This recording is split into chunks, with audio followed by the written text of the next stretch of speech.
back to News Geelong. As we look at sport, we continue what's been a glorious month for our nation in the world of cricket. Let's head into that sport now, catching up with St Joseph's Adrian McCormack. Highton Reserve, where St Joseph's are taking on the Highton Heat in the opening round of the two-day games of 2014 Geelong Cricket Association Division 1. And joining us, one of the big men of the Geelong Cricket Association and St Joseph's Cricket Club, their number one batsman, Adrian McCormack. Causa, an interesting stage of the game. Highton winning the toss and deciding to have a bowl. Yes, Rollo. It's they won the toss. A lot of grass on the wicket, so probably a little bit unexpected with all the heat that we had this week. But I suppose it's one of those wickets that needed to have a little bit of grass to keep the carry, and otherwise it's probably sort of decked. I think if it didn't have the grass, it'd probably end up rolling later in the day. So, but credit to them, they probably know how their ground plays and their wicket plays, and they've got an attack that's probably also working, with the way the wicket plays. So we've lost a few early wickets, unfortunately, early, but we've rallied with a good partnership there, and now we're sort of in a position if we can just steady the ship after tea and hopefully have a good run home. A little reflection, you had Daniel Fanning and yourself both back in the pavilion, and Kentish with, only 25 runs on the board. Young Brandon Dodds opened the bowling, and you faced him for a number of deliveries, nice and slippery. Yeah, he was. I think he's just come off playing Vic Country, I believe, so I didn't know much about him, but definitely got a little bit of pace with the new ball, had a little bit of bounce and a bit of movement there. So, unfortunately, Fano and myself and Lee didn't trouble scorers too much, so it's one of those days it just happened. Wickets tumble quickly, so but as I said, Ravi's steadied the ship. Ravi's he's had a great ability this year to get through the new ball, and unfortunately probably hasn't gone on to get some of those large scores that we would have liked, but it's important to have one of the openers get through that spell. Obviously Daniel's had a pretty good year and didn't work today, unfortunately, and we lost, as I said, those first 3-4 wickets early, so the pressure was on, but Ravi steadied the ship, which was great. So it's a good thing about the side this year. We've got a lot of depth, and with the new inclusions to the club, that's probably the difference while we're sitting second and pushing for a high finals position. And of course, the big quest is a premiership. The last one, 1995. That's a long time between drinks, but you've got a great administration at St Joseph's, and as you say, you've got a good deep Division 1 first 11 side, which is a great step forward for the club. Oh, look, definitely. It's a prouder club. It's my second year there. Obviously, I come over to the club. Daniel's one of my close mates, so we had a bit of a thought that if we could play in a premiership before we both have to retire, which is probably not too far away, that would be something pretty special for the two of us. And the club itself is probably hasn't been quite there over the last few years, but now with some good depth and recruiting, and obviously Ian Courtney coming on board, and with all the people involved in the club, it's a club that's going a lot of going places, and we hope that a first premiership this year is where it'll finish. You've got the Iceman, as we affectionately name him, Trent Waller, is as the captain and the co-coach of the seniors. He's been a real strength to St Joseph since he's been there, a real thinker of the game and a real workhorse with a big heart.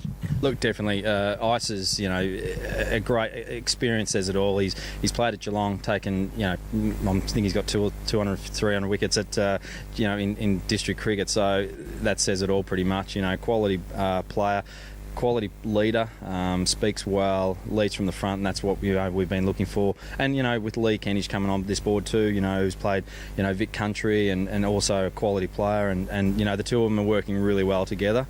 Training's been fantastic, really upbeat, and I think the thing is that two experienced guys is leading the charge. Bowling wise, when it's your turn to bowl next week against Highton, that's considering that St Joseph's will bat out the full day here at McDonald Reserve. Who can we expect to lead by example, apart from Trent Iceman and Walleries? Yeah, well, look, obviously Ice at the start with the new ball, and I think on this deck, if the wicket happens to be similar next week, which we I'm certain it will be. You know, he's going to be the key at the start with the new ball. He bowls the lines, he puts them under pressure. But, you know, we've got great variation with Lee's left armers now. You know, he's a great foy. And then you've got Sammy McTaggart, you know, with a bit of, you know, raw pace who comes in. And then, you know, we've got multiple options with spinners, with, you know, with Jack and Daniel and Dicko. So there's plenty of options there, which is great. It's a great opportunity, option for Trent to have at his disposal. Thanks for that, Adrian. We'll head from the successes of the cricket field across the bay to the Avalon Raceway, catching up with speed car winner Travis Mills. Travis, that was a good race. You were able to get away early and control the pace of the race, especially on the restarts. Yeah, we managed to get a good jump, got into the lead early and just tried to set a good consistent pace, and yeah, we had a couple of yellows that come on, so it was sort of just regroup and just pick your marks on the track. When you set your car, did you set it knowing there might be a couple of stoppages, or did you run strong at the end? No, not really. We set it just to run the full 20, and yeah, the car was good from start to finish. I came probably down track a little too much at the end of the race, probably just being a bit defensive, and if there was anyone behind me, make them go around me.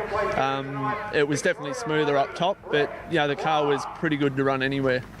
Did you know that there was no one behind you? You couldn't hear anybody coming? No, to be honest, I actually thought I could hear someone right on my tail for the whole race, yeah, even after each restart. So I was just really conscious to keep a good pace and obviously not make any mistakes. And when you finished the race, how was the car for temperature, your tyre temperatures, etc.? Yeah, all the tyres were good. The motor's running a bit hot. We've run hot all night, and we need to go back and have a look at that with maybe our fuel settings. But tyres and everything else, you know, the car's working really well, so we're happy. Congratulations on a great race win, Travis. Yeah, cheers. Thanks, mate. Congratulations on that, Travis, and well done, Jimmy. Sadly, that's it for sport this evening. Thank you very much for joining me. Back to you, Rollo. Thank you, Alex. We'll see you on Friday evening with more from the continued action in Geelong sporting activities. Now let us take a look at the weather expected for Geelong and the Surf Coast for the next few days. Tomorrow, Thursday, will be a lovely sunny summer's day with light winds and a top of 30 degrees. While Friday will see a cool change come through with cloud and scattered showers developing during the morning, with a chance of thunderstorms around the Surf Coast during the afternoon or evening. Today we saw early morning showers followed by a mostly sunny afternoon. We reached a top of 24 degrees, very comfortable it was, at around 2 p.m. this afternoon. And that's the weather outlook for Geelong and the Surf Coast over the next few days. Thank you for being with us this evening. We will be with you on Friday evening, same time, same place, with more positive news from our City of Greater Geelong and surrounding districts. Until then, stay safe, watch out for the UV alerts issued each day, and a reminder to our viewers that Avalon International Speedway Racing is on the charge, with the American drivers all out to wrest the titles from the Australians' own Robbie Farr and Brooke Tatnall. So get on out to Avalon Speedway now for all the action. To wee Willie Watson, out at Greenvale up there in Melbourne, sorry about Geelong Cricket Club giving your Kangaroos an outright lesson last Premier Cricket round, but wee Willie, you can always take your time and smell the flowers. From all the team at News Geelong, have a pleasant evening and a very good night.